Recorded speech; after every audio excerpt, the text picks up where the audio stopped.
బాలికల ఉన్నత పాఠశాలలో నూతన లెర్నింగ్ వ్యవస్థ అభివృద్ధి చేయడమే ప్రభుత్వ లక్ష్యమని ఎమ్మెల్యే వసంత వెంకట కృష్ణ ప్రసాద్ అన్నారు.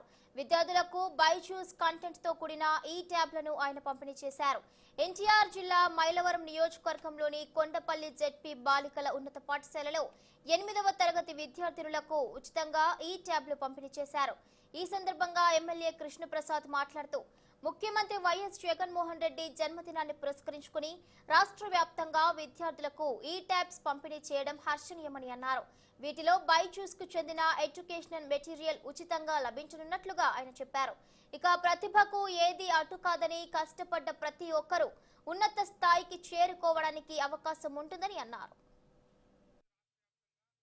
జగన్మోహన్ రెడ్డి గారి ప్రభుత్వంలో పేదల బిడ్డలందరికీ ప్రపంచంలో ఉన్న రెండో వైపు తెలియడం కోసం వాళ్ళకి టెక్నికల్గా సాంకేతికంగా అన్ని విషయాలు అర్థం కావడం కోసం ఈ ట్యాబ్లకు ఏర్పాటు చేసి 4.5 లక్షల మంది పేదల బిడ్డలకి ఈ రోజున అందరికీ ఇచ్చి వాళ్ళకి ఉన్నత విద్యను అందించాలనే సదాశయంతో ముందుకు సాగుతున్న జగన్మోహన్ రెడ్డి గారికి ధన్యవాదాలు తెలియజేస్తూ మైలవరం నియోజకవర్గంలో కూడా ఈరోజు 2 మండలాల్లో లాంఛనంగా ఈ కార్యక్రమాన్ని ప్రారంభించాం.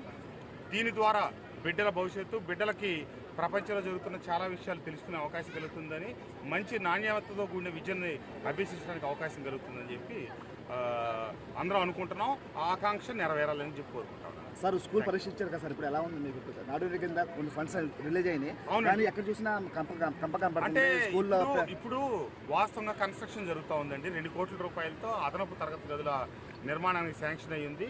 ఆ కన్స్ట్రక్షన్ జరుగుతున్నందువల్ల కొంచెం డస్టీగా ఉంది. వచ్చే 2 నుంచి 3 మాసాల్లో కన్స్ట్రక్షన్ అంతా పూర్తయ్యి తర్వాత కొన్ని ఏరియాల్లో మీరు చెప్తున్నట్టు కంప ప్లే గ్రౌండ్లో బాగోనమాట నిజమే. నేను రేపు ఉదయం పెట్టి ఆ కంప అంతా గ్రౌండ్ శుభ్రం చేపిద్దాం. కానీ కన్స్ట్రక్షన్ జరుగుతున్నందువల్ల అంతా ఇటుకలు కన్స్ట్రక్షన్ మెటీరియల్ వల్ల కొంచెం అపరిశుభ్రంగా ఉంది.